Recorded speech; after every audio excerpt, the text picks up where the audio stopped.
तो गाइस आज हम 12th क्लास का फर्स्ट चैप्टर स्टार्ट कर रहे हैं, दैट इज सॉलिड स्टेट। देखो इस चैप्टर के अंदर आपको एक वर्ड नजर आ रहा है स्टेट। स्टेट का मतलब हम अब तक पढ़ते हुए आए हैं कि कोई भी मैटर को अगर हम क्लासीफाई करें जैसे सॉलिड, लिक्विड और गैस, तो उन सभी को हमने स्टेट बोला है। स्टेट मतलब एक ऐसी अवस्था हो गई किसी भी मैटर की जिसके अंदर उसकी फिजिकल प्रॉपर्टीज़ और केमिकल प्रॉपर्टीज़ के बेसिस पे हम किसी भी चीज़ को अलग अलग पार्ट्स में डिवाइड कर सकते हैं। तो अगर मैं देख पा रही हूँ कि इसके अंदर आपने वर्ड स्टेट यूज़ किया है, तो इसका मतलब स्टेट का क्या मतलब है ना। तो सबसे पहले हम स्टार्ट करते हैं बेटे अपना chapter with the definition of matter. Matter की डेफिनेशन से हम स्टार्ट करेंगे बेटे अपने चैप्टर को, ठीक है।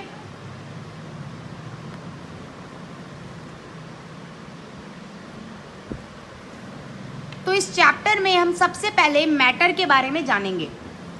मैटर क्या चीज होती है? Anything which occupy space and have mass is called matter। कोई भी चीज़ जो स्पेस घेरे और जिसके पास मास हो उसे हम मैटर बोलते हैं। जैसे मैंने ये पेन की बात कर लेती हूँ, आपको दिख रहा है बेटे ये इतना स्पेस इसने घेर रखा है, इसको मैं वेट करूँगी तो कुछ ना कुछ इसमें मास भी मिलेगा, कुछ ना कुछ इसमें अमाउंट है प्रेजेंट, है ना। तो कोई भी चीज़ जो स्पेस घेरे और जिसमें मास हो, ठीक है, उसे हम क्या बोलते हैं? मैटर बोलते हैं। तो अगर मैं आगे आपको मैटर को क्लासीफाई करने दूं, तो मैटर को हम दो पार्ट्स में क्लासीफाई कर सकते हैं, फिजिकल प्रॉपर्टीज़ के बेसिस पे बच्चा और केमिकल प्रॉपर्टीज़ के बेसिस पे। तो सबसे पहले मैं फिजिकल प्रॉपर्टीज़ के बेसिस पे क्लासीफाई कर रही हूँ। फिजिकल प्रॉपर्टीज़ के बेसिस पे हम मैटर को टोटल 5 पार्ट्स में क्लासीफाई कर सकते हैं। First one is solid state, second one is which are liquid, third is gas, fourth is plasma and fifth is Fermi state. तो आपने देखा कि अब तक हमने सिर्फ इतना पढ़ा है कि मैटर क्या होता है। मैटर आपकी कोई भी उस चीज़ को हम मैटर बोलेंगे बेटे जो स्पेस घेरे और जिसके अंदर कुछ ना कुछ अमाउंट ऑफ मास हो, उसको हम क्या बोलते हैं? मैटर बोलते हैं, ठीक है। मैटर को दो पार्ट्स में क्लासीफाई किया जा सकता है बेटे। फर्स्ट है फिजिकल प्रॉपर्टीज़ के बेसिस पे और सेकंड है केमिकल प्रॉपर्टीज़ के बेसिस पे। अगर मैं फिजिकल प्रॉपर्टीज़ के बेसिस पे मैटर की क्लासिफिकेशन को पढ़ूं, तो फिजिकल प्रॉपर्टीज़ के बेसिस पे मैटर को 5 पार्ट्स में डिवाइड किया गया है, solid, liquid, gaseous, plasma and Fermi state. तो सबसे पहले मैं आपको इन स्टेट्स के बारे में ही थोड़ा थोड़ा बताऊंगी। सबसे पहले मैं बात करती हूँ बच्चा सॉलिड स्टेट की। सॉलिड स्टेट में आप पढ़ चुके हैं डेफिनेट मास या डेफिनेट वॉल्यूम ले लो, वो चीज़ें हम बाद में पढ़ेंगे। Definite volume, shape and size. Solid के बारे में ये 3 बातें हम शुरू से जानते हैं कि सॉलिड के पास डेफिनेट वॉल्यूम होता है, डेफिनेट शेप होती है और डेफिनेट साइज होता है। अगर मैं बात कर रही हूँ बच्चा लिक्विड स्टेट की, तो लिक्विड स्टेट के पास इनडेफिनेट हो जाएगा shape and size, but definite होगा बच्चा, दैट इज क्या? वॉल्यूम। कि मैम सॉलिड और लिक्विड में क्या डिफरेंस है?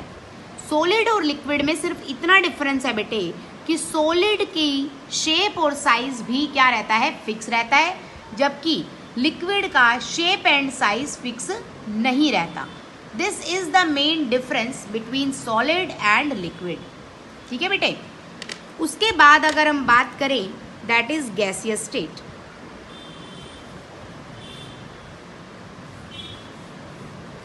अगर हम गैसियस स्टेट के बारे में पढ़ें तो गैसियस स्टेट में बच्चा इनडेफिनेट हो जाएगा सब कुछ। That is indefinite shape, size, volume, सब कुछ इनडेफिनेट है बेटा। तो आपने अब तक 3 स्टेट्स के बारे में पढ़ा। सॉलिड में वॉल्यूम फिक्स्ड है, शेप फिक्स्ड है और साइज फिक्स्ड है।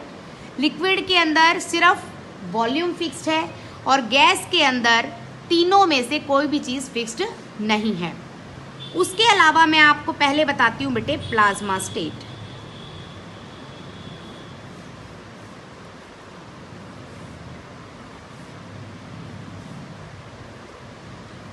प्लाज्मा स्टेट एक ऐसी स्टेट है बेटे, state which have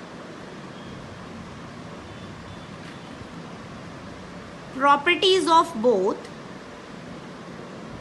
solid as well as liquid।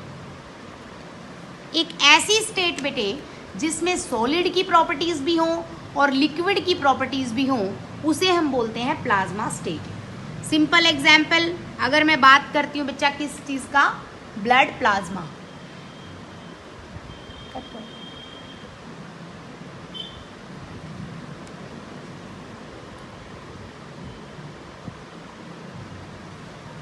Plasma state एक ऐसी स्टेट होगी बेटे जिसके पास सॉलिड की प्रॉपर्टीज भी होंगी बेटे जी और लिक्विड की प्रॉपर्टीज भी होंगी। एग्जाम्पल मैं लेके चल रही हूं इसका ब्लड प्लाज्मा। ब्लड प्लाज्मा में सॉलिड और लिक्विड दोनों की ही क्या होती हैं बेटे जी, प्रॉपर्टीज होती हैं। ठीक है, दोनों की ही प्रॉपर्टीज को लेके चलता है हमारा क्या कहलाएगा, ब्लड प्लाज्मा। ठीक है, या फिर आप बात कर सकते हैं लाइक जेली एक्सेट्रा। तो ऐसी स्टेट या फिर शहद, ना तो बहुत गाढ़ा जो शहद होता है ना तो वो प्रॉपर लिक्विड होता है बेटे, ना ही वो प्रॉपर सॉलिड होता है। तो वो ऐसी स्टेट हो जाती है जिसको हम क्या अलग से हमने रख दिया, दैट इज प्लाज्मा स्टेट। तो एक ऐसी स्टेट जिसमें सॉलिड और लिक्विड दोनों की प्रॉपर्टीज हों, उसे हमने क्या नाम दे दिया। तो नेक्स्ट हम बात कर रहे हैं बेटे जी 5th फर्मी स्टेट।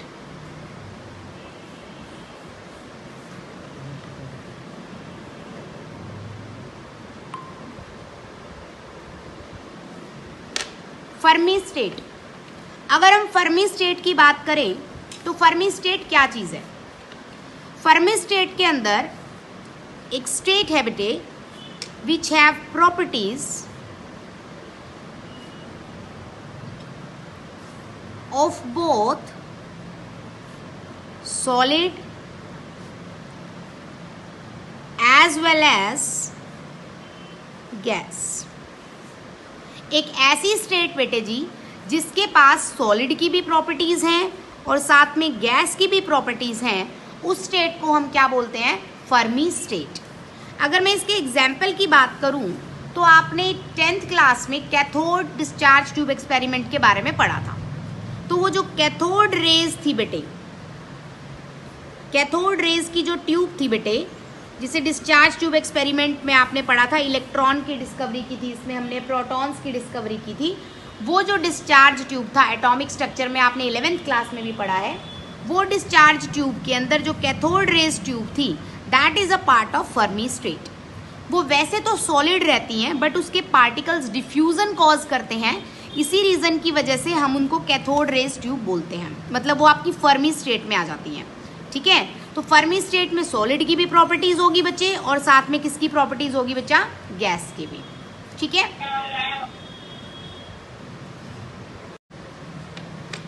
तो बेटा जी आज हमने एक बार ये देखा कि मैटर की टोटल आपने 5 क्लासिफिकेशन पढ़ी, जिसमें सबसे पहले मैंने बोली सॉलिड स्टेट, दूसरी मैंने बोली बेटे लिक्विड स्टेट, उसके बाद क्या बोली बेटे, गैसियस, और एक आपकी आई कौन सी, प्लाज्मा, और एक आपकी आई बच्चा फर्मी स्टेट। ये 5 स्टेट पढ़ने के बावजूद मैं आपको ये कहना चाहती हूँ कि मैटर की एक्चुअलिटी में सिर्फ 3 ही स्टेट्स होती हैं, solid, liquid and gas. Solid, liquid and gas कौन क्यों होती है, क्योंकि आपका जो आईयूपैक सिस्टम है बेटे जी,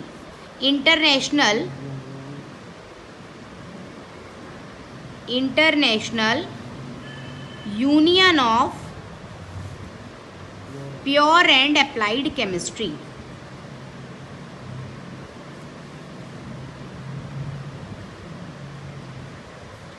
तो आपका बेटे जी ये जो international union of pure and applied chemistry के जो स्टैंडर्ड्स हैं, उन स्टैंडर्ड्स के अकॉर्डिंगली सिर्फ 3 ही तरह की स्टेट पॉसिबल है, that is solid, liquid and gaseous. Fermi state और प्लाज्मा स्टेट को अभी भी आईयूपैक सिस्टम के अंदर इंक्लूड नहीं किया गया है, इसीलिए हम क्लासिफिकेशन ऑफ मैटर में सिर्फ 3 ही स्टेट्स को डिस्कस करते हैं, that is solid state, liquid state and gaseous state. ठीक है, तो आज हम नेक्स्ट टॉपिक इसको पढ़ रहे हैं कि सॉलिड, लिक्विड और गैस में क्या डिफरेंस है। यहाँ पर हम फैक्टर्स को स्टडी कर रहे हैं बेटे।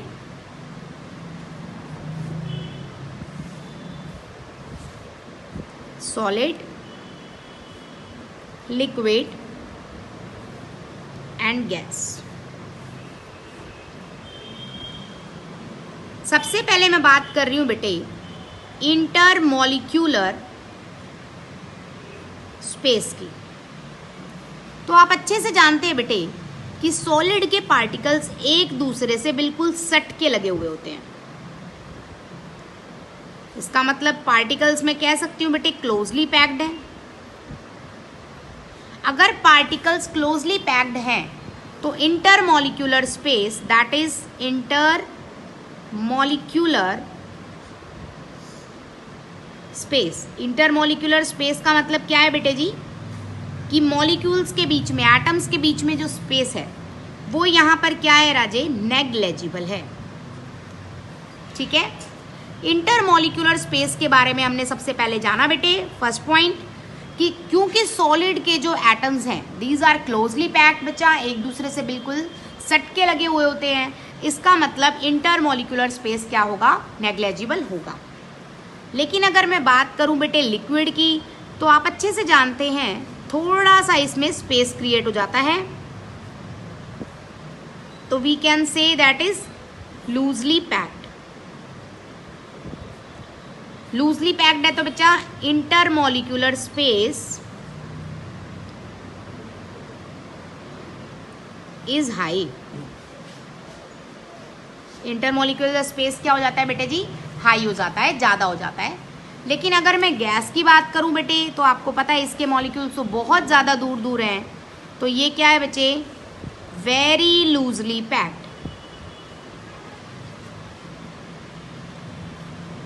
तो मैं कह सकती हूं कि इंटरमॉलिक्यूलर स्पेस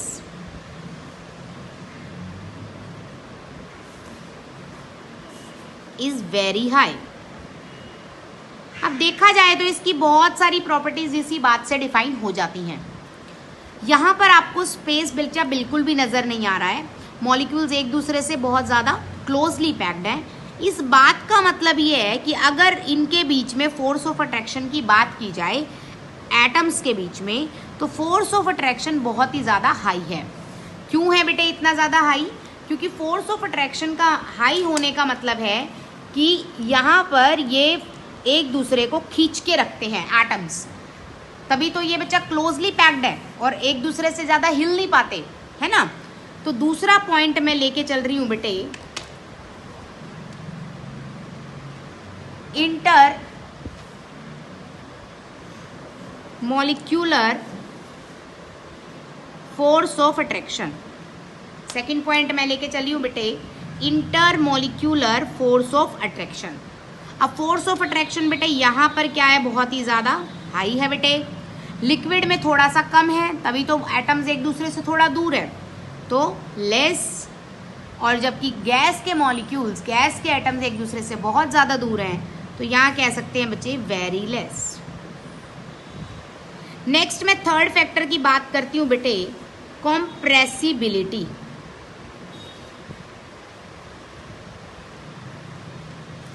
अगर मैं कॉम्प्रेसिबिलिटी की बात कर रही हूँ बेटे जी, कि मतलब प्रेस करने पर कैसा है, तो आप देखिए बेटे जी, यहाँ पर एटम्स के बीच में स्पेसिंग नहीं है।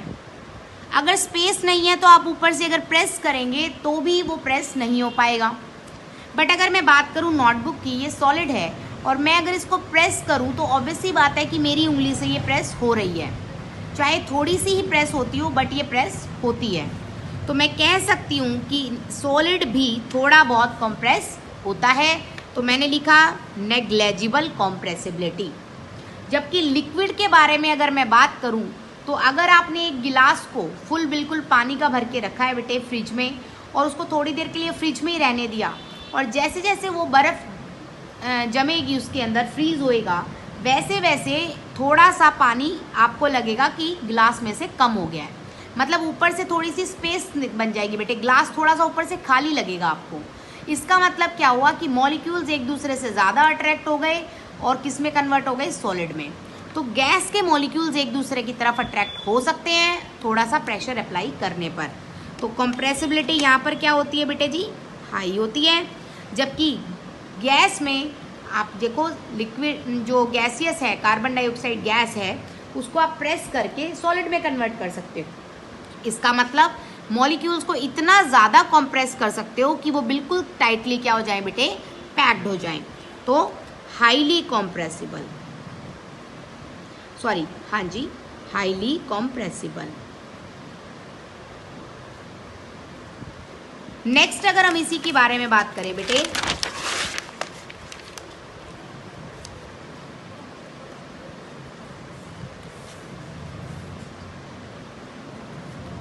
नेक्स्ट पॉइंट के बारे में हम बात करते हैं बेटे, डिफ्यूजन। डिफ्यूजन बेटा उन्हीं एटम्स के बीच में आसानी से होता है जिनकी काइनेटिक एनर्जी ज़ीरो नहीं होती। और आपको पता है कि सॉलिड के पार्टिकल्स मूव नहीं कर सकते, तो उनकी काइनेटिक एनर्जी लगभग क्या होती है, ज़ीरो होती है। तो यहाँ पर सॉलिड में जो डिफ्यूज़न होगा बेटे जी, वो क्या होगा, नेग्लेजिबल होगा। जबकि लिक्विड डिफ्यूज़ हो सकते हैं। एग्जाम्पल, अगर आपने एक बॉटल में पानी लिया है और उसमें आप रसना या कोई भी चीज़ लिक्विड, कोई भी रसना लिक्विड वाला जो होता है उसे डालेंगे, तो आप देखेंगे वो बहुत जल्दी पूरे वाटर के अंदर क्या होना चाह रहा है, मिक्स होना चाह रहा है। जैसे एक वो डिटर्जेंट के बाद यूज़ करने के लिए आता था उजाला, है ना, उसको अगर आप डालते थे बाल्टी में पानी के अंदर, तो वो पानी के अंदर ऐसे फैलने लग जाता था, तो डिफ्यूज़ होता था। तो लिक्विड में डिफ्यूज़न क्या होता है बेटे, हाई होता है। जबकि गैस के अंदर मैं बात करूं, तो अगर आप धूप को कोने में जलाते हैं, ठीक है, तो वो पूरे रूम में खुशबू कर देती है विद इन फ्यू सेकेंड्स। तो इसका मतलब हाईली या फिर वेरी हाई डिफ्यूजन।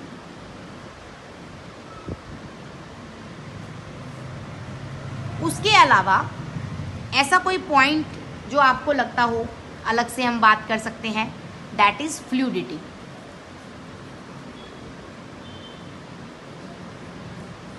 फ्लूइडिटी का मतलब होता है बेटे बहना। पार्टिकल का डिफ्यूज होना और बहना दोनों ही आपकी काइनेटिक एनर्जी पर डिपेंड करते हैं। सॉलिड के पार्टिकल्स के अंदर या सॉलिड के एटम्स की काइनेटिक एनर्जी क्या होती है, लगभग ना के बराबर होती है, लगभग ज़ीरो होती है। इसीलिए सॉलिड के पार्टिकल्स डिफ्यूज़ नहीं करते और इसीलिए वो फ्लो भी नहीं करते। लेकिन आपने सुना कि मैंने ये बोला है कि सॉलिड के पार्टिकल्स की काइनेटिक एनर्जी लगभग ज़ीरो होती है। इसका मतलब पूरी तरह से ज़ीरो नहीं होती। दैट मीन्स कुछ ना कुछ तो उसकी एनर्जी है बेटे जी। एग्जाम्पल की अगर मैं बात करूं, लाइक सॉलिड, कौन सा सॉलिड, प्लास्टिक। अगर मैं प्लास्टिक की बात करती हूं तो प्लास्टिक फ्लो कर सकता है। अगर आप हल्की सी भी हीट प्लास्टिक को देते हैं तो it can be flow. Even अपने आप भी, जैसे कि हम आगे केसेस में पढ़ेंगे about the amorphous solid. Amorphous solid एक इस तरह का सॉलिड होता है बेटे जो फ्लो भी कर सकता है और बहुत ज़्यादा सॉफ्ट भी होता है। उसका रीज़न उसका पैटर्न होता है, उसके बारे में हम डिटेल स्टडी करेंगे नेक्स्ट लेक्चर में। तो फ्लूइडिटी के बारे में सॉलिड में आप लिखेंगे बेटे नेग्लेजिबल फ्लूइडिटी। ये नहीं लिखेंगे कि ये फ्लो नहीं कर सकता। आप लिखेंगे नेग्लेजिबल फ्लूइडिटी। जबकि लिक्विड की फ्लूइडिटी क्या होती है बेटे, हाई होती है, और गैसियस में बेटे क्या होती है बच्चा, वेरी हाई होती है। नेग्लेजिबल का मतलब आप यहाँ पर समझेंगे कि नेग्लेजिबल का मतलब होता है कि बहुत ही कम, ना के बराबर लेकिन ना नहीं। बात समझे कि उसका मतलब ये है कि बिल्कुल हम ये नहीं कह सकते कि सॉलिड फ्लो नहीं कर सकता, हम ये कहेंगे कि सॉलिड फ्लो कर सकता है लेकिन ना के बराबर फ्लो करता है। ठीक है बेटे जी। तो आज के लेक्चर के अंदर हमने अब तक ये पढ़ा है कि मैटर क्या होता है, और मैटर की टोटल हमने 5 स्टेट्स पढ़ी हैं, सॉलिड, लिक्विड एंड गैस। और तीनों स्टेट्स के अलावा हमने 2 स्टेट और पढ़ी हैं, that is plasma and Fermi state. ठीक है। तो और उसके बाद हमने तीनों स्टेट को एक दूसरे के खिलाफ, दैट इज़ एक दूसरे के वर्सेस हमने पढ़ा है कि किस में क्या चीज़ ज़्यादा होती है और क्या चीज़ कम होती है। अब कल के लेक्चर में हम स्टडी करेंगे कि सॉलिड की भी आगे चल के 2 टाइप्स होती हैं, that is crystalline solid and amorphous solid. ठीक है बेटे जी। आज का लेक्चर हम यहीं ख़त्म करते हैं। अगर कोई भी डाउट हो, कुछ भी पूछना हो तो you can message me, you can call me.